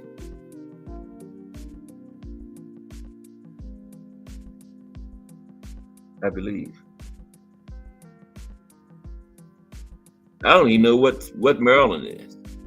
Maryland is we known for crabs or something.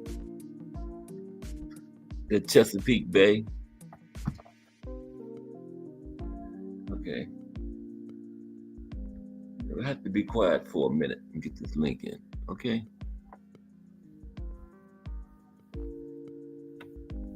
I'll talk to each other for a minute. I'm almost finished. All right. Old School must have had to work today. He was here the last 2 days. He said the wind, because Old School work up there. I think he put the signs and billboards and stuff. He got to go way up there. He said it's been windy the last couple of days, but he always pop in here when he can't work. But he worked during my show. But tonight, the Angry White Men, don't forget 10 p.m. Him and D1 coming on. Yeah, they were.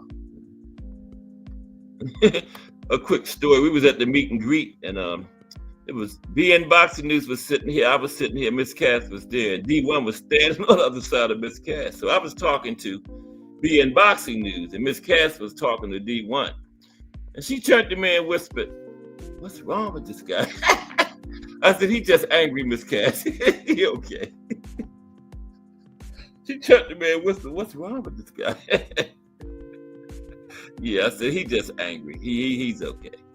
Hey, remember that, Miss Cass? I don't know what they was talking about, but she said, "What's wrong with this guy?" Mm-hmm. It's all good, but we love you, D1. You're our guy. D1 to be on tonight with Old School for the Angry White Men podcast. The It's Fire, not Fire, Fire, F-I-Y-A. And this link is Fire. Here it come. Okay? Get ready, cause here I come. Okay, here y'all go. How's everybody this New Jersey, the Garden State. Okay, RP. That's what I thought. Right. I was right. The Garden State, New Jersey. Okay. Why? A lot of gardens up there or something? I only know, why do they call New York the Big Apple? Is it shaped like an apple? I don't know. But yeah, Monday we got a big show coming up on the Murderers Road Fighters. I found this nice piece earlier in the week, man. Yeah, I really enjoyed it. Goes into detail on all 8 of them, man. Their early life. It's like a 8-person profile, but it's not real long. Little short pieces on each of them. We're gonna find out Monday. Very good, man. Talk about some of the fighters that ducked them. You know how they were ducked back there during the 40s by many of the big names, right?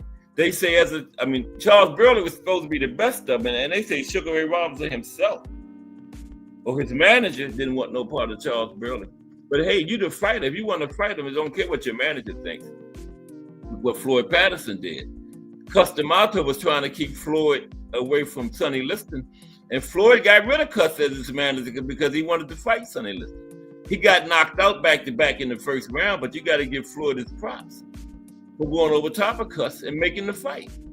So you can't blame it on Sugar Ray Robinson's manager because he's the fighter. If he wanted to fight the man, he would make the fight. Tell your manager, make the fight, right? So no, don't put it on the manager. Sugar Ray ducked. Oh, Mike Mazik said New York is the Empire State. That's right. I'm talking about the Big Apple State. Yeah, I heard that before, the Empire State. That's right, Mike. You are 100% right. Yeah. Because, the Empire State. Yeah, that sounds about right. Mm-hmm. Yeah. We got Just Do Boxing at 4 p.m. Bringing us at Fire. Balanced, unbiased boxing talk, right? You get both. You get this every situation, and you get both sides equally. You know, everybody gets their Just Do Boxing. Everybody. And he coming up at 4. Let me see what's going on over there at Just Do Boxing today at 4 p.m. Yeah, I thought this Nonito was going to run a little bit longer, but I shortened the highlights of boxing history up because those things were long, man. And it kept jumping on me because I was reading through it. The display, I don't know what the hell was going on. The display kept jumping, man. So I said, let me shorten this up. I need 90 subscribers to get 1,000. Okay, so y'all think y'all can come up with 90 people over the weekend? I have 1,000 by Monday. I would appreciate it. Okay. Everybody's in here. Let's see who was here today. Tell y'all what y'all got to do by Monday. Al Booger, Ray Patterson, Define Arnie 1, Crush the Legend, BBO Sports TV, BN Boxing News, Mike Rim, Mike Mazik, Miss Cass. That's 1, 2, 3, 4, 5, 6, 7, 8, 9 people. All y'all got to get me 10 subscribers apiece. I bet 1,000. It's y'all homework assignment this weekend.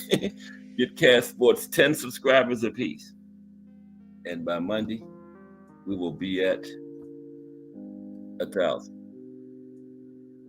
But I'm moving on up there.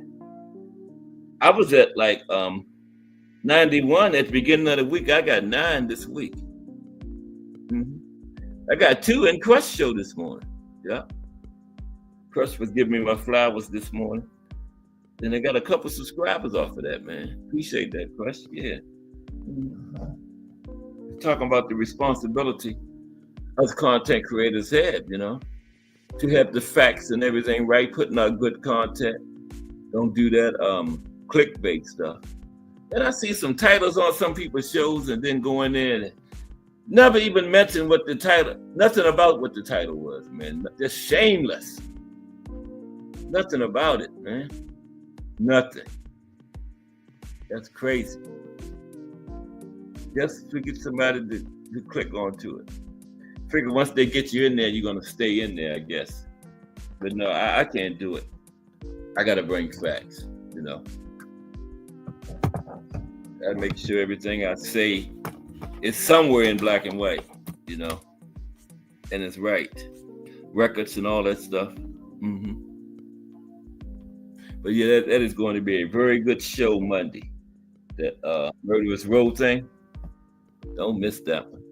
Somebody came up. Let me turn this light off so I can see. Oh, that's Define Arnie. Now all I gotta do is find the cursor. There it is. All right. What's up, Define Arnie? How you doing, my friend? Oh, I'm doing great. How about you? How about yourself today, bro? I'm good, bro. I'm just, enjoying the Friday and listening to you. Yeah, I'm glad you enjoyed it. Absolutely. Did you enjoy the Nonito? We're getting some kind of echo or something. I'm driving. Give me a sec. Did I? Maybe I have YouTube on as well. Give me a sec. Okay, but you sound clear, but just after. Yeah. Let me see. I'm trying to find the. Oh, there it is. I keep losing the cursor. It was up there by in stream. I don't know why it always goes up there. Right by in stream. But it always asks you twice, are you sure? Because I would have ended a whole lot of them. Right in the middle. It'll say, are you sure? Then you say no. Then it continues. You back Gotcha. in? Oh, you good. Yeah. I think. We're good. I've seen a couple of classic fights, actually. I saw Hagler versus Mugabe last night. Mm-hmm. And that's probably, well, I would have to think, but I think that's probably, aside from Hearns, obviously, that's Hagler best performance, I think. Yeah, for sure. Mugabe. Yeah. Everybody was scared of Mugabe. Yes, around that time, he was a beast. That nickname fit perfectly, the beast. Mm-hmm. And he was never the same after Hagler. No, he wasn't.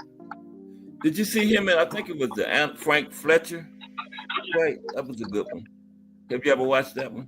I think it was Fletcher. Hagler versus Fletcher? No, the Beast. The Beast. Oh, Mugabe? Oh, I will. Yeah, I haven't, but I definitely will. Yeah, that was a good one. And Thomas Hill broke that down one time. Yeah, showed that one. Awesome. Did you follow Nonito Donaire? Yeah, I've seen ever since the Victor Chinian KO. Yeah, I've been paying a close eye. I think he's coming back or something. I don't think he's retired. No, that's it. He hasn't retired, not officially. He fought Santiago in 2020. He haven't fought since, but he haven't announced no kind of retirement yet, though. Nope.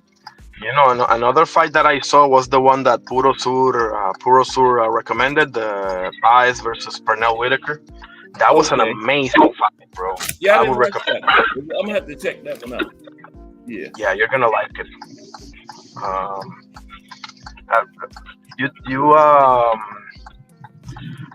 The other day you did Joe Calzaghe. I think it was last Friday, and I missed that one. I gotta replay that one because that's one of my favorites.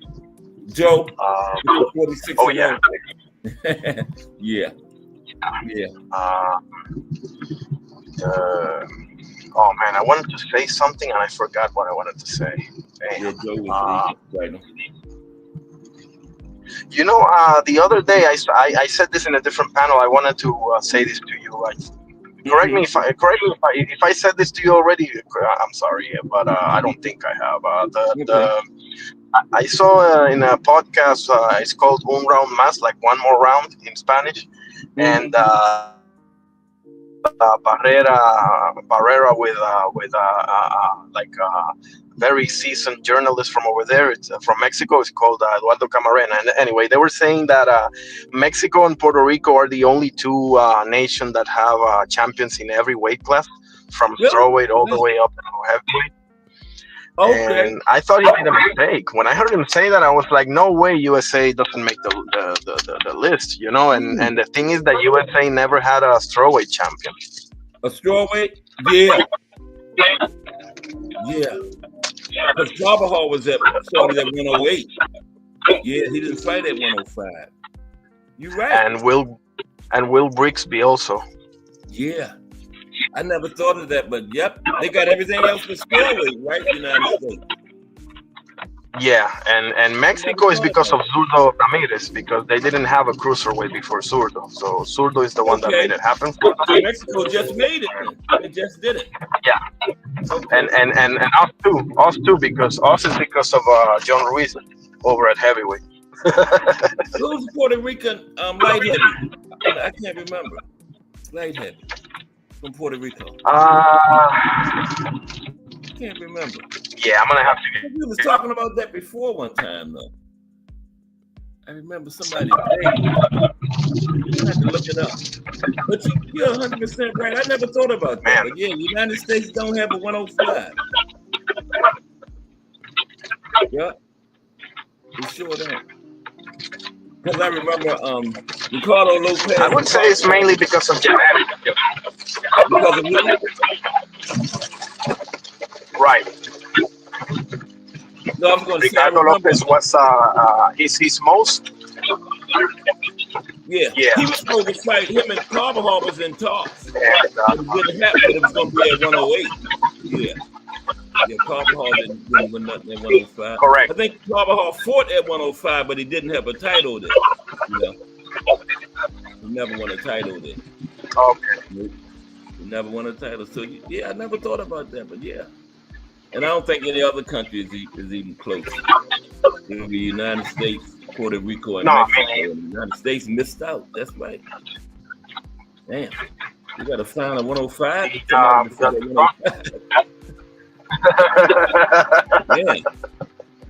We gotta get some horse jockey or someone to get into market. We can join that club, man, with Mexico and Puerto Rico. Man, that's an exclusive club there. Wow. Yeah. Interesting, bro. Because Yeah, I never knew that. I have to think of some kind of show on that or something and list them all from those two countries. You know, a champion in every weight class. You just gave me an idea. You know. I appreciate it. Yeah. Absolutely. Yeah. When you think about like Japan and Thailand, I mean, they don't have anybody to show for beyond welterweight, basically. Yeah.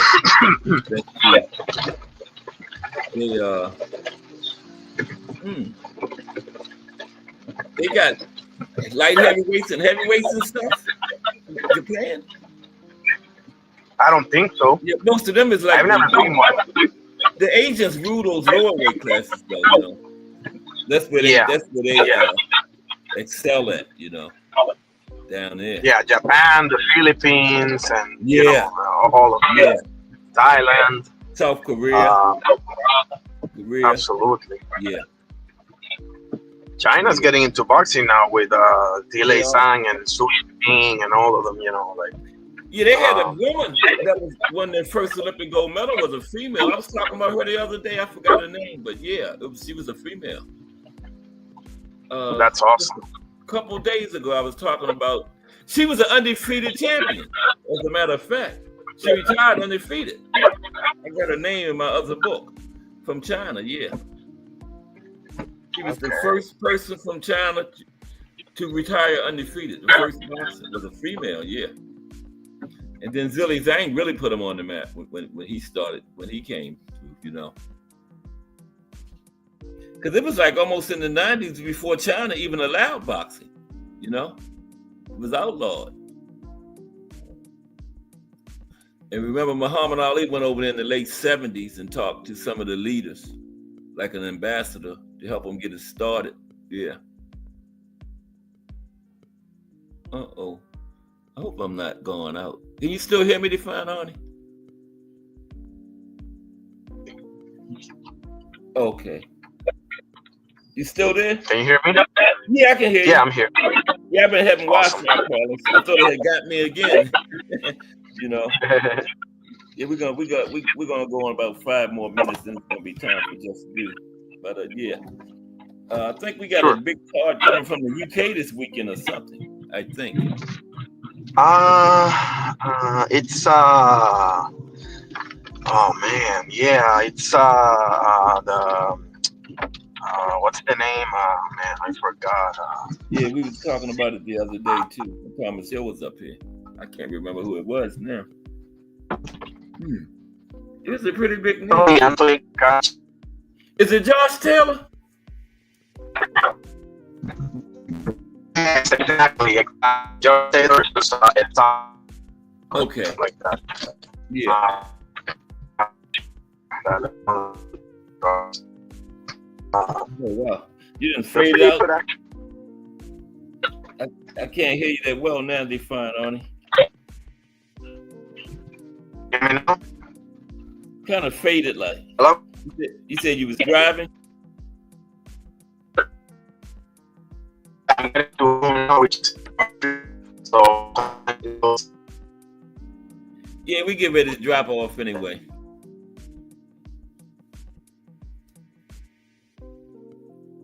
Yeah, we get ready to drop off anyway. Oh, you got that's Harry Grab on your avatar, right? Yeah, I like that avatar you got up there. Yeah, that's Harry Grab. Harry Grab, yeah. What I made appreciate you put him on it? Was one of your favorites from back in the day? I would say so because I saw a few documentaries on him. Yeah. And something that I really loved was the fact that he was one of the first and only to give opportunities to black fighters for championship. Yeah. Like, for example, what's the name? Blackburn is one of them, and Tiger Flowers is another one. Yeah, Tiger Flowers, yeah. Yeah. I got him top 3 middleweight. I got Harry top 3 middleweight. Him, Hagler, and Carlos Monzon. Him, Hagler, Carlos Monzon. Yeah. That's a great one. That's a great list. Yeah, and not only that, he would see through. For example, he would see to it that Tiger Flowers would go to the train safely. Like he would put people on the rooms and everything. Mm-hmm. Did it? Yeah. He did. Yeah. Harry Grab. And I don't know. I was like, what a man, bro. Like, just. He was the only one that ever beat. He was the only one that ever beat Gene Kennedy too. Remember, his only loss. And Jack Dempsey didn't want to fight him, bro. Nope. He didn't never fought him. No. And you know, Harry said 45 times in 1 year. One time, remember? And won all. Yeah, that was in 1919. That was unbelievable, bro. That's incredible, ain't it? 45 times. Unreal, bro. Wow. That's crazy. That's like 3 times a month. Yeah. 4 times weekly. It's not every week. I'm serious, man. Damn. And was winning, though. Was winning. That's the incredible part. Oh, man. Yeah. They don't make them like that anymore. That's for damn sure. Those guys didn't have time to get out of shape because they fought so much. You know, they had to be in shape. And you know, a book and a poster is coming up. Just saying, you know. Yeah. Absolutely. Yeah. Incredible. And then, just one more thing. You know, he fought 45 times in 1919. I think he fought like 30 in 1917. 30-something, didn't he? Oh, I didn't know that. Yeah. Wow. I think he lost a few times. But he had over like almost 300 fights. Wasn't it almost 300? Wasn't that Harry Grab? It's either him or Henry Armstrong. It's one or the other. I can't remember. Yeah, I mean, I gotta check that out. I can't remember which one it was, but it was one of them. Yeah, but both of them fought back in that era. I call them the Iron Men. You know. Oh yeah, that's a great name. That's so true. Yeah. Like the Cinderella Man, also like all those dudes. I just love those guys, bro. Yeah. Um, And you know what else? There's no footage of Harry Greg. That No, thing you watched, bro. there's no footage of him, was it? Yeah, you got to go by records, and Yeah. trust me, I dig deep trying to find just one. Just give me one fight of this guy, you know, like because you can find Benny Leonard and all of Willie them. Benny. Yeah. Yeah. But they said if Jack Dempsey would have fought him, it would have been footage of that, you know. If he would have fought Jack Dempsey. No doubt. Yeah. No doubt. And he fought Gene Tunney 5 times, and they split one, and the other 3 were no decision contest. And many people thought he beat him all 3 times, all 3 of those times. Mm-hmm. Yep. They thought that documentary I saw in his name is Scrapbook Boxing. The channel name is Scrapbook. Scrapbook. Okay. Yeah, I heard him before. Scrapbook been on here before. Matter of fact. A couple times. Man. He came to a couple times, yeah. And that's awesome, bro. That dude is a how do you say, like a wealth of knowledge. Yeah, he sure is. He stopped through. You know, he see a channel doing history. He gonna at least check it out. You know? Yeah. And he gave me some props and stuff. He came up one time. Yeah. But okay, Define, I appreciate you. We're gonna wrap it up for the week. I got the if you see Monday, I got the Murderous Road Fighters Monday. I found a nice piece. Yeah. Gonna do the Coco Kid and all of them. All those guys. Yeah. Man, I appreciate you, and I appreciate you very much, and I hope you have a great weekend. Always a pleasure. Same thing, Define. Appreciate you, bro. And take care. Appreciate it. Okay. You too. All right, appreciate you. Okay, that was Define Arnie 1. We are going to call it a week. I appreciate everybody in the building today and every day. Okay. Al Booger, Ray Patterson, Define Arnie 1, Crush the Legend, BVO Sports TV. I can't read my own handwriting. BVO Sports TV, BN Boxing News, Mike Rim, Mike Masick. I know them names because I was right them first, right under miscast. Okay, everybody have a great weekend. I appreciate y'all. Let me check something out real quick. See about Just Do real quick. Okay, before we go off into the sunset.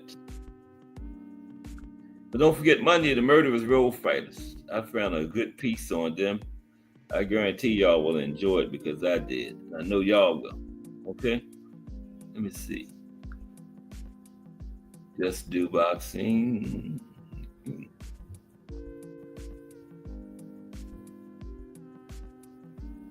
Oh, yeah, Just Do is up next. He's got okay. Deron Ennis and Teofimo Lopez in negotiations. Coming up next on Just Do Boxing. Uh-oh. I want to see about that, man. I don't think Teofimo going to fight Boots, though. But we'll see. They're in negotiations. Okay? But if it's Monday through Friday at 2 p.m., it's the Box Historian bringing you all that boxing history. Just Do Boxing is straight ahead. This is Cash Sports. Everybody have a great weekend. Appreciate y'all 1,000%.